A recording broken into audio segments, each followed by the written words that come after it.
ওয়াজিব সালাত আদায় করার জন্য আল্লাহ মসজিদে উপস্থিত হওয়ার তৌফিক দান করেছেন বলে আলহামদুলিল্লাহ।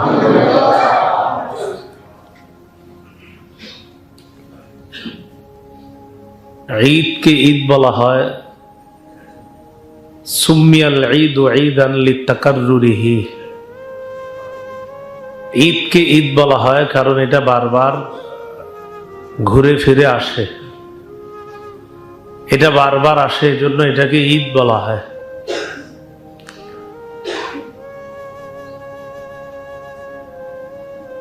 ঈদ অর্থ মুহাদ্দিসিনে কেরাম তাদের একদল বলেছেন ঈদের মূল উদ্দেশ্য হলো ইয়াউমুল ফারহি ওয়াস সুরুর। ঈদ মানে আনন্দের দিন, খুশির দিন। এই জন্য উলামায়ে কেরামের অভিমত হলো ঈদের দিন খুশি প্রকাশ করা মুস্তাহাব। ঈদের দিন খুশি প্রকাশ করা মুস্তাহাব, সবার জন্য খুশি প্রকাশ করা মুস্তাহাব। মুসলমানদের আর বেঈমানদের খুশির মাঝে পার্থক্য হলো, বেঈমানদের খুশির পিছনে আল্লাহর সন্তুষ্টি থাকে না, মুসলমানদের খুশির পিছনে আল্লাহর সন্তুষ্টি থাকে। এই জন্য মুসলমানের আনন্দ উল্লাস সুখ দুঃখ হয় আখিরাত কেন্দ্রিক, আর কাফেরদের যা কিছু সব হয় দুনিয়া কেন্দ্রিক। সূরাতুর রাদের ২৬ নম্বর আয়াতে আল্লাহ বলেন, ওয়াফারিহু বিল হায়াতিদ দুনিয়া। কাফেররা পার্থিব জীবন নিয়ে উল্লাসিত, খুশি। ওয়াবাল হায়াতুদ দুনিয়া ফিল আখিরাতি ইল্লা মাতা। আল্লাহ বলেন আখিরাতের মোকাবেলায় পার্থিব জীবন, দুনিয়ার জীবন হলো শুধুমাত্র ভোগ বিলাস ছাড়া আর কিছুই না। সূরা ইউনূসের ৫৮ নম্বর আয়াতে আল্লাহ বলেন, কুল বিফাদলিল্লাহ ওয়া বিরহমাতিহি ফাবিযালিকা ফালইফরাহু হুয়া খায়রুম মিম্মা ইয়াজমাউন। নবী আপনি বলুন বিফাদলিল্লাহ। এখানে ফাদলুন দ্বারা উদ্দেশ্য হলো ইসলাম, ওয়া বিরহমাতিহি আল্লাহর অনুগ্রহ এবং আল্লাহর রহমত নিয়ে, আল্লাহর রহমতের দ্বারা। এখানে অনুগ্রহ দ্বারা উদ্দেশ্য হলো ইসলাম, রহমত দ্বারা উদ্দেশ্য হলো কোরআন। ফাবিযালিকা আল্লাহ বলেন মুসলমানরা যেন ইসলাম আর এই কোরআন নিয়ে ফালইফরাহু আনন্দ প্রকাশ করে। এই জন্য মুসলমানদের এটা অনেক বড় আনন্দের বিষয় যে আমি মুসলমান, আমার ইসলাম, আমার ধর্মের নাম ইসলাম। তা আল্লাহ বলে বিফাদলিল্লাহ, এই ফাদলুন মানে ইসলাম, ওয়া বিরহমাতিহি তার রহমত, রহমত মানে কোরআন। সূরা ইউনূসের ৫৮ নম্বর আয়াতে ফাদলুন দ্বারা উদ্দেশ্য হলো ইসলাম, রহমত দ্বারা উদ্দেশ্য হলো কোরআন।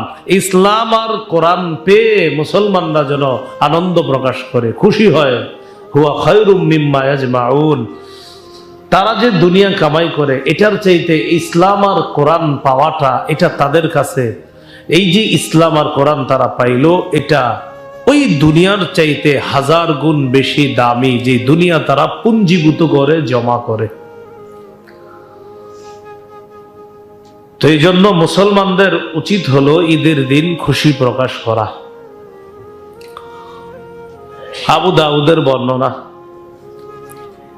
রাসূলুল্লাহ সাল্লাল্লাহু আলাইহি সাল্লাম মদিনায় গেলেন।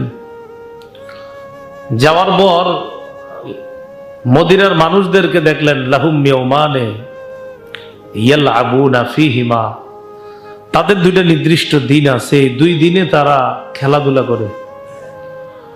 রাসূলুল্লাহ সাল্লাল্লাহু আলাইহি সাল্লাম বললেন, মা হাযানিল ইয়াওমান, এই দুই দিন কি? তো তারা জবাব দিল, কুন্না নালআবু ফীহিমা ফিল জাহিলিয়াহ, মূর্খতার যুগে এই দুই দিনে আমরা খেলাধুলা করতাম। মূর্খতার যুগে এই 2 দিনে আমরা খেলাধুলা করতাম, আনন্দ উল্লাস করতাম, এখনো করি। রাসূলুল্লাহ সাল্লাল্লাহু আলাইহি সাল্লাম বললেন, ইন্নাল্লাহা আবদালাকুম বিহিমা খায়রাম মিনহুমা ইয়াউমাল ফিত্রি ওয়া ইয়াউমাল আযহা।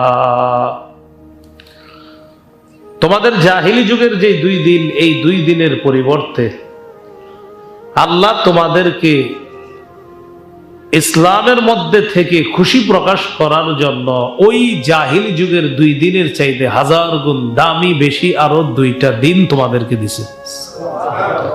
ওইটার পরিবর্তে একটা হলো রমজানের পরে ঈদুল ফিতর, আর একটা হলো জিলহজের 10 তারিখে ঈদুল আজহা, যেটা 2 মাস 10 দিন পরে হবে। এই 2 দিন জাহিলি যুগের 2 দিনের পরিবর্তে আল্লাহ তোমাদেরকে দিয়েছে। সকলে বলে আলহামদুলিল্লাহ। এই হলো আপনার ঈদ, মুসলমানদের 2টি ঈদ, একটা হলো ঈদুল ফিতর আর একটা হলো ঈদুল আজহা।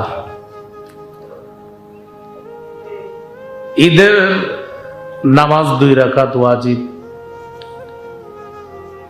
ঈদের নামাজ তাদের উপর ওয়াজিব যাদের উপর জুমার নামাজ ফরজ।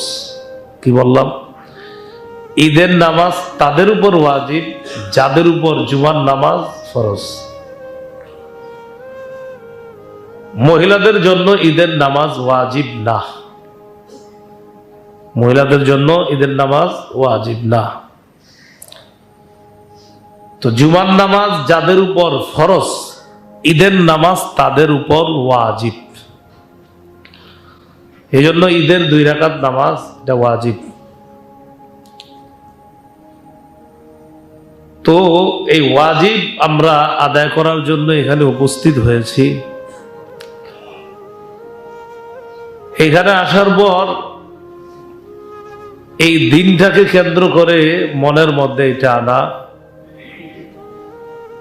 মায়ের পেটের ভাই ভাই যেমন আছি আমরা, যে 2 ভাই 3 ভাই এক মায়ের পেটের, নবীজি বলছেন সারা পৃথিবীর মুসলমানরা একটা দেহের মতো, সারা পৃথিবীর মুসলমান এক দেহের মতো বলছে।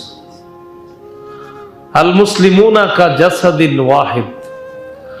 নবীজি সাল্লাল্লাহু আলাইহি সাল্লাম বলেন সারা পৃথিবীর সব মুসলমান একটা দেহের মতো। এই জন্য নবীজি বলেছেন লা তাহাসাদু, তোমরা পরস্পর হিংসা করবা না। ওয়ালা তানাজাসু, পরস্পর ধোঁকাবাজি করবা না। ওয়ালা তাবাগাদু, পরস্পর বিদ্বেষ পোষণ করবা না। ওয়ালা তাদাবারু, একজন আরেকজনের ক্ষতি করার জন্য অগোচরে আড়ালে শত্রুতা করবা না।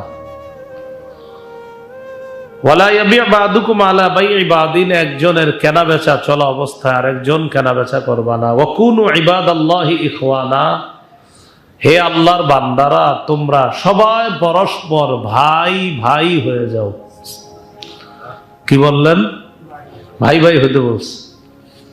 এরপরে বললেন আল মুসলিমু আখুল মুসলিম, মুসলমান মুসলমানের ভাই।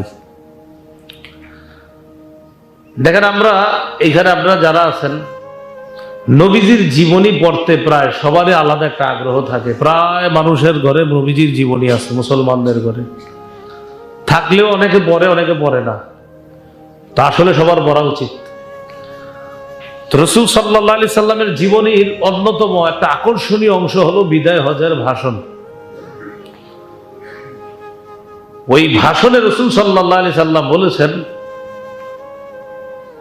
লাতা'লামান্না, এটা অবশ্যই অবশ্যই জেনে রাখবা, আন্নাল মুসলিমা আখুন লিল মুসলিম, অথবা বলছে আন্নাল মুসলিমিনা আখুন লিল মুসলিম, মুসলমানরা আরেক মুসলমানের ভাই বলে আমি নবী এই বিদায় হজে ঘোষণা করে দিলাম সারা পৃথিবীর তোমরা মুসলমান, একজন আরেকজনের ভাই।